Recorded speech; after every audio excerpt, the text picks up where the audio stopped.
In this video, we're going to look at the application of vectors in terms of planes and a flight pattern. So let's think about a pilot, and let's say that there's a pilot and he's traveling at 280 miles per hour, and he sets his compass at a bearing of 220 degrees. And on that day, there's a wind blowing towards the north,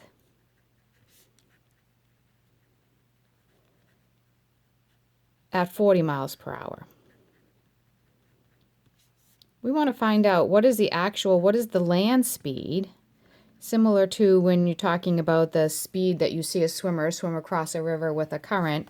What is the land speed? If you were watching the plane, what is the land speed of the plane? But really what we want to know is more than that. We want to know the velocity. So we also want to know the direction of the plane. Okay, so let's take a look at this problem. We have a plane and it's going to head out at a bearing of 220 degrees. So we know that bearings start in the north and they go clockwise. So we're going to go to 220 degrees. So here's 180 at the bottom and then another 40.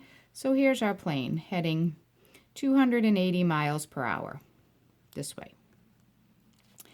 Now, we know that if we're going to do some vector problems, we might want to know the standard angle. So the standard angle here would be the 220, right, our bearing angle, but we'd have to subtract this first 90 degrees, right? So it would be 220 minus 90, and so our bearing angle ends up being, or our standard angle ends up being a negative 130 degrees because we're going in the negative direction.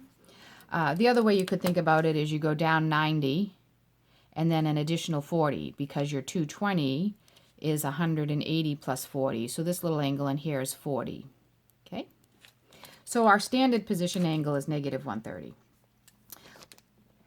And now we have a wind blowing. So as the plane is heading down in this direction, I shouldn't say down, as the plane is heading in the southwest area, right, with a bearing of 220 degrees, we have a northward wind.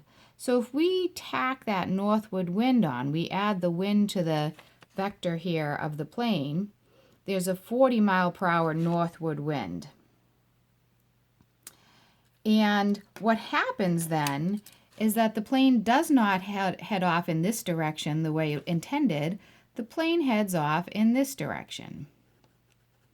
And so its resultant velocity, the velocity of the plane combined, is that green vector v. And that green vector v is the sum of the plane vector, which is the black one, and the wind vector, which is the purple one. So the overall land velocity, the vector v, the green one, is going to equal the plane velocity plus the wind velocity. It's the sum. So again, we're talking about a resultant vector. And anytime we're talking about adding vectors, it's always easiest to put them into their component form. So if we look at the wind velocity, that one's the easiest, right? The wind is a northward, and whenever I do north, south, east, west, I tend to call east to be x and north to be y. And so our wind velocity would have a component form of 0, comma, positive 40, because our north vector, right, has 0 in the x direction and 40 in the y direction. So that's our wind velocity. Now, what's our plane velocity? Well, our plane velocity is easy enough to get in component form if we use the angle and standard position.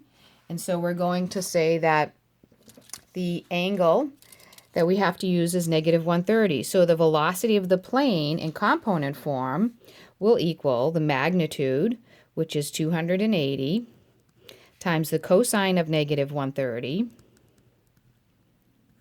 and 280 times the sine of negative 130.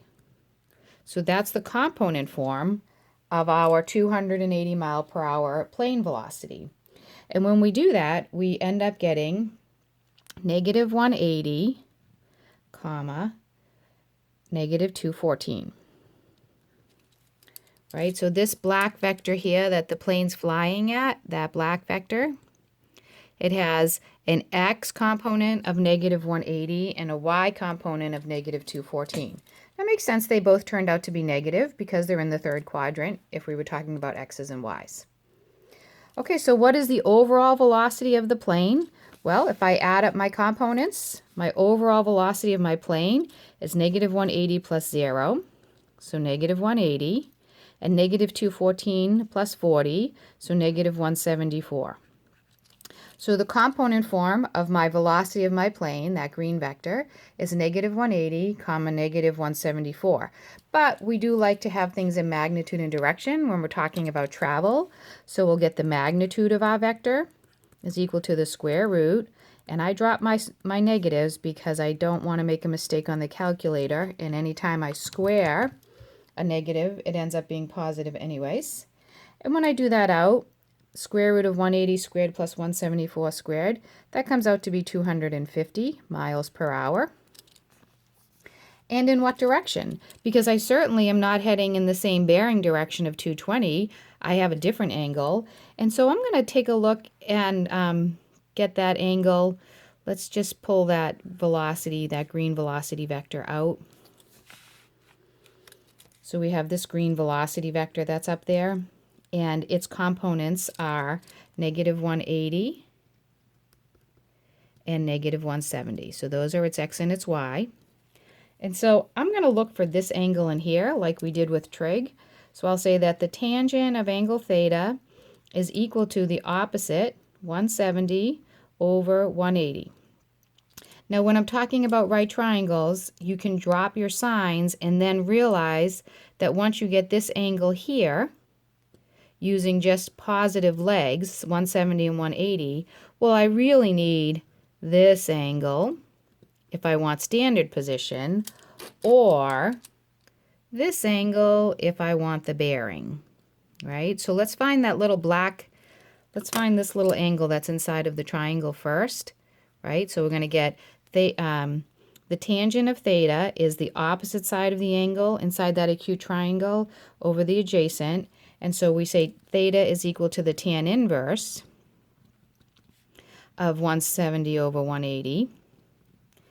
And when we do that, we get an angle inside there of 44 degrees. So this angle in here, that's 44 degrees. Okay, so what would our bearing be? Well, if this angle is 44, then this angle here, that has to be 46. Right, if this one is 44. And so our bearing would be 90, 180, plus 46. So our bearing would be 226. Or our standard position would be 90, 180, plus our 44, so 224 degrees. And so the plane is actually flying at 250 miles per hour at a bearing of 226 degrees. Now what does that mean for the person on the plane? Well, if the person on the plane wants to end up down here,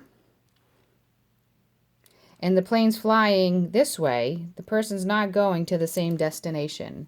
And we could do some calculations to figure out how far away from their desired landing spot they actually land after a certain amount of time. But this is how you add the vectors to get the resultant vector of the plane when it's flying with wind. It's very similar to crossing the river with a current problem.